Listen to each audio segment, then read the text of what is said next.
Hello, everybody. I finished Green Lantern by Geoff Johns about a month ago, about a month ago. And if you saw my last video on the Green Lantern by Geoff Johns run, then you will know that I did not like the Omnibus Volume 2 very much. But after a while, I did go back to it and I read Volume 3, and oh my god, does it get so much better in Volume 3.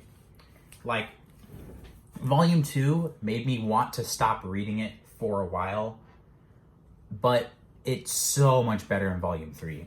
So basically, if you didn't watch my first video, I thought that Volume 1 was like the best one. I still think it's probably, this is the second best volume in my opinion. Volume 1's great, classic like Green Lantern stories, amazing artwork of like colors and like massive space entities and whatnot.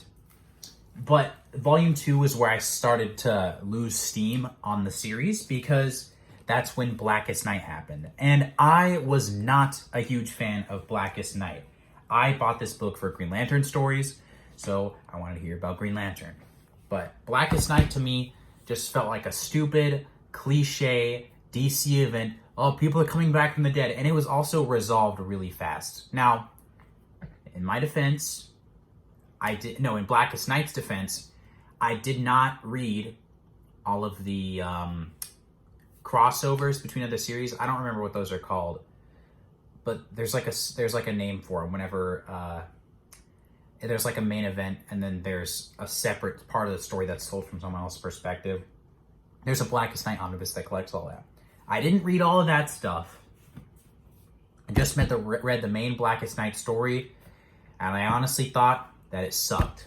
But when we got to Brightest Day, oh my gosh, dude, it was amazing. One thing that I really hated about this was that it didn't include how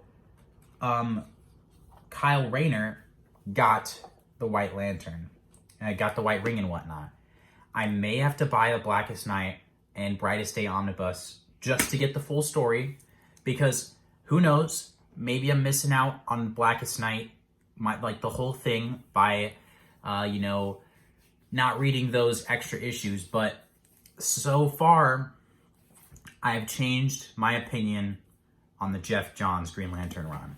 Each omnibus is getting its own individual rating from now on.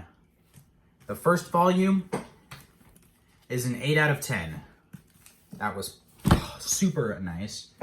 Volume 2 introduced all the different color spectrums, so that was really cool. But also Blackest Knight, which I hated, so it is a 5 out of 10.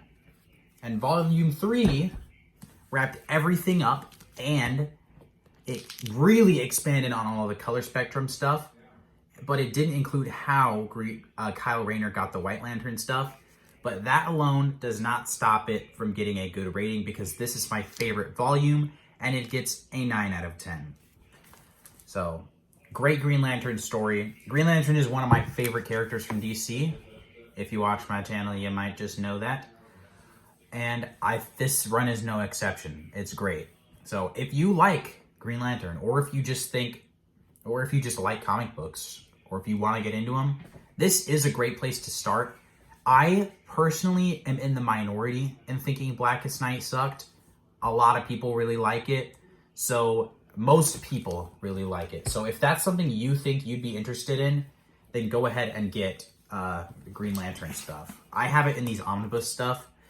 Each of these, if you buy them on like cheap graphic novels or in stock trades, those are like direct market places where you could get huge discounts, by the way.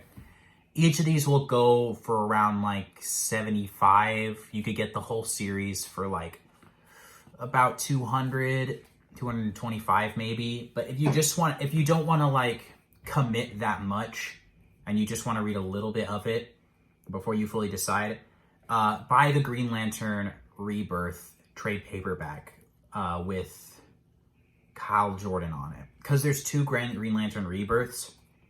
There's one with the Muslim guy and the woman one, which I did read, by the way. It's actually pretty sick. I might do a review on it. Get the one with Hal Jordan on it. This is Hal Jordan. Anyway, that's my revamped Green Lantern by Geoff Johns review after I finished it. So yeah, it was great. Whole series, the series as a whole, not each individual volume getting its own review, was like an 8 out of 10. Everything, the only thing I felt after reading it was I was disappointed that it was over because I liked it so much and I was just having so much fun reading it. I'm pretty sure that I read volumes 2, 1, and 3.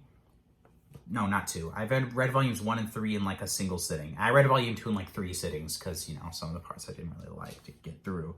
But that should tell you how good they are because these are some thick ass books. So, see ya. Thanks for watching.